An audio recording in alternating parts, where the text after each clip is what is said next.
Radiohead wouldn't be Radiohead if it did things like any other band. Right now, Radiohead is on tour, sold out everywhere as usual, and playing about half a dozen new songs every night. But there's no new album. That's because Radiohead hasn't had a label since it released Hail to the Thief in 2003, its last album under contract for EMI.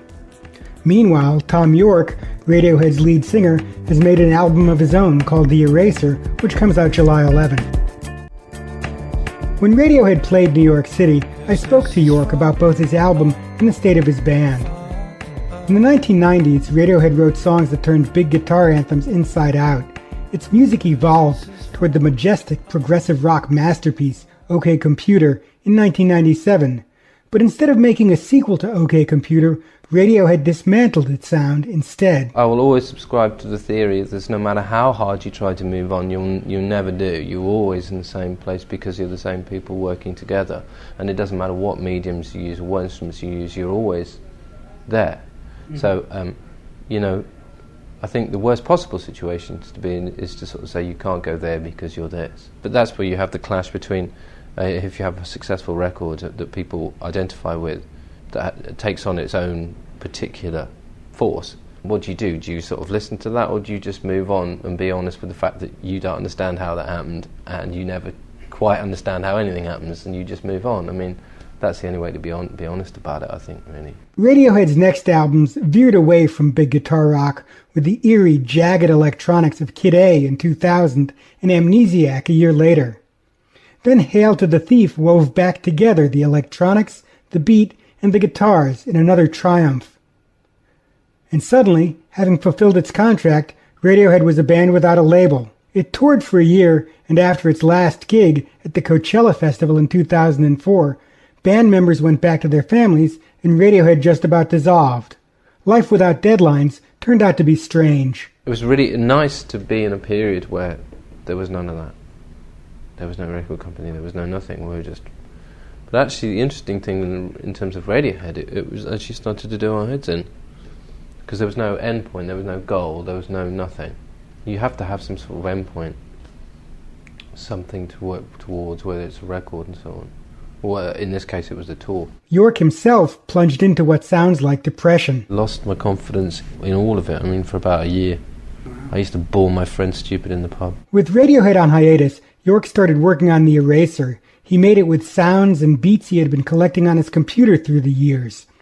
Nigel Godrich, Radiohead's longtime producer, helped him sort through the sounds and find structures. Then Yorke came up with melodies and lyrics. I didn't really expect it to end up being a song record, because basically what we started out with was just as a series of things that I'd built up over a few years, that I'd started mostly on my laptop and then moved to bigger computers and things. And the more that sort of Nigel forced me to isolate and tidy up my ideas, the more they started forming into something you could call, songs, or something that I felt relaxed about putting vocals onto because they felt loosely coherent. But I mean, there wasn't really... The interesting thing is when we sat down and we went through it all, I didn't really know what to expect, but it was kind of fairly obvious that there was the potential for it to be quite direct. The Eraser is very much a follow-through to Radiohead's Kid A and Amnesiac.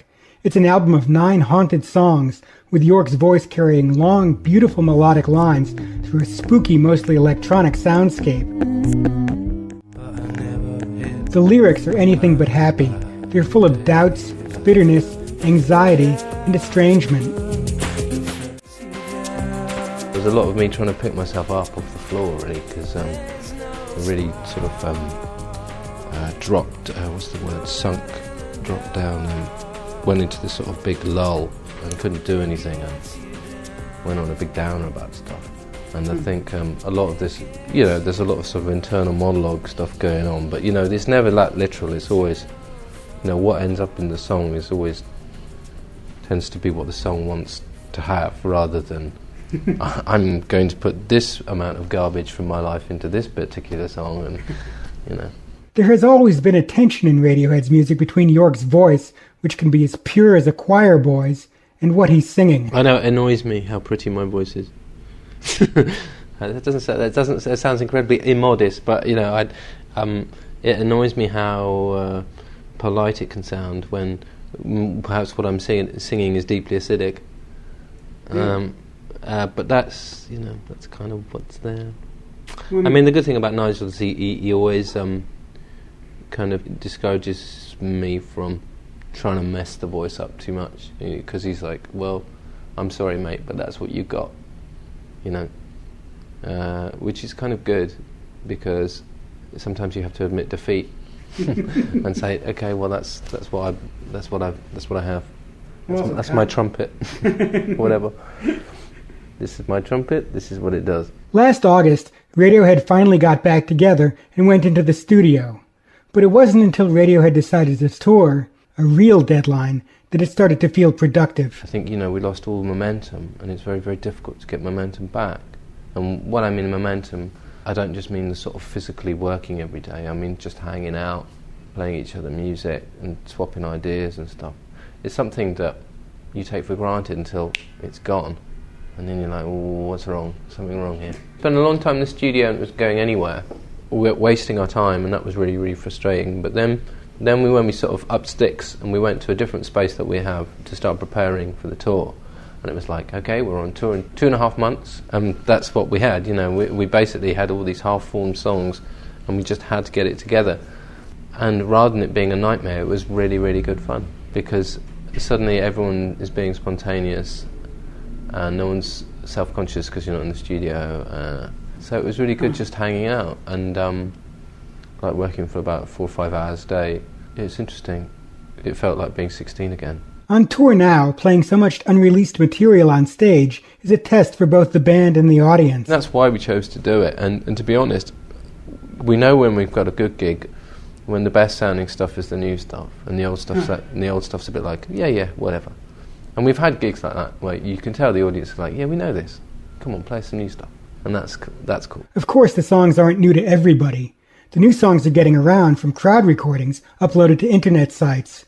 York doesn't mind the bootlegging because it helps fans recognize the new songs. I mean, if it wasn't for the internet, I think it would be complete murder.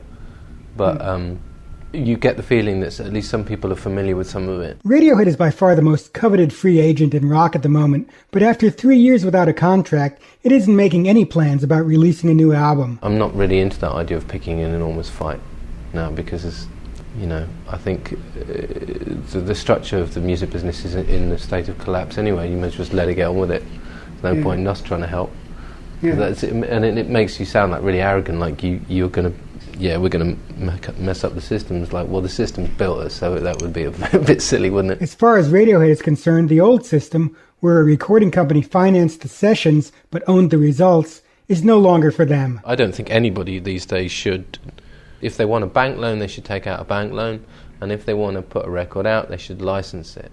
Yeah. They should nobody should be signing 6 album deals with major record companies who are either going to implode or sell you on to somebody else, or sell your stuff on iTunes and you won't get paid at all, which is the current situation.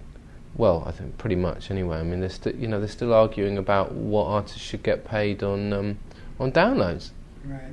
And, they're sort of trying to delay because record companies basically don't want to pay the artist at all for the download. When Radiohead plays its new songs on stage, they're mostly straightforward guitar tunes, from garage rock and bangers and mash to something like a bossa nova in House of Cards. But once Radiohead gets them back in the studio, they're likely to mutate again. This was very much a live gig, and we're working in this context, and so we have to exclude all the other experiments for now. But the more the live stuff goes on, the more you get more sort of certain about how the other things are you want to explore, which is cool, Clearly, Radiohead is going to do exactly what it wants. By the time it has an album, let's see if the music business can keep up. I'm John Perellis.